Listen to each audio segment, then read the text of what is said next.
So okay, a lot of you have had to figure this was coming. A review of Green Lantern from me seems inevitable. The movie is pretty interesting in that Green Lantern, until recent years, was considered a tertiary character at best, but has recently skyrocketed into superstardom and mainstream fame in the DC Comics, due in no small part to the reinvention of the character and its mythos by superstar writer Jeff Johns. The movie is as high budget and glossy as it gets, and it seems that everybody who has seen it has liked it, from hardcore Green Lantern fans to casual comic readers to people who have never even heard of Green Lantern. At the same time, it's getting savaged by most critics, boasting a rotten rating at Rotten Tomatoes. So what's the deal? Are all the movie-going public in general made of idiots? Are the critics themselves just too far up their own assholes to enjoy a good movie? Or is it really just one of those polarizing love-it-or-hate-it movies? Well, let's get this out of the way. I'm a huge fan of the character and mythos, and I could have walked into this film with really high expectations, except seeing some of the really vicious reviews made me walk into it more cautiously. I figured maybe it is bad, but even if it is, I'll probably enjoy it as a fan. Well, I can tell you right off the bat, Green Lantern is not a bad movie. It's not a great movie either, but it is good. I honestly attribute the bad reviews to superhero fatigue. Maybe after Thor and X-Men the First Class, and with the promise of Captain America on the way soon, they're just getting sick of so many superhero movies. Or maybe the fine line Green Lantern walks between superhero movie and science fiction is perilous. I hear a lot of bitching about the special effects, but really there's nothing wrong with them. I didn't see the movie in 3D, I'm old school like that, but the effects were excellently done, I'd say a whole hell of a lot more convincing than Thor. Thor was a good movie, but it looked like it really didn't exactly have the biggest budget. Green Lantern oozes flashy effects all over the place.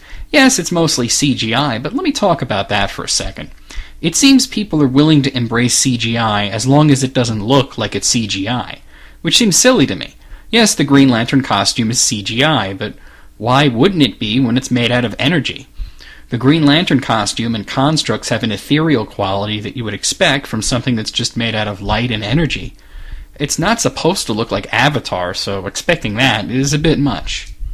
So anyway, I'll talk about the plot now, and yeah, I'm not really going to spoil anything, but it's not like you can't figure out what happens. Hal Jordan is a cocky, irresponsible test pilot, and along with his boss and fellow pilot Carol Ferris, goes on a very important combat simulation, but Hal winds up screwing up and getting into trouble as usual.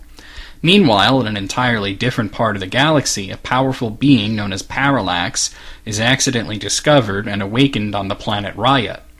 Parallax is said to be the ancient enemy of the Green Lantern Corps, a squadron of peacekeepers spread throughout the universe.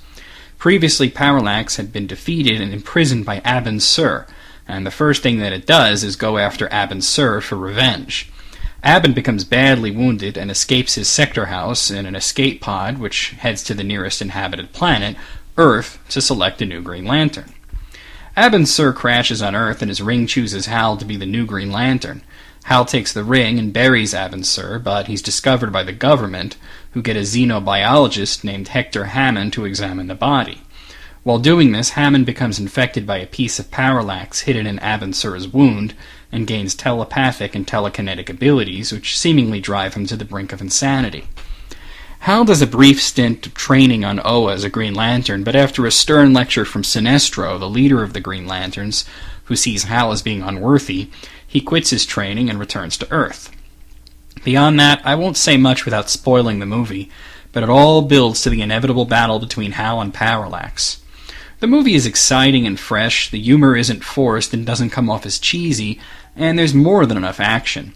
The actors involved all did a good job, though I have to tip my hat mostly to Ryan Reynolds, who plays Hal more convincingly than I would have thought. Mark Strong, who looks like Sinestro just walked off the pages of the comic, and Peter Sarsgaard, who plays Hector Hammond with the right amount of insanity and menace.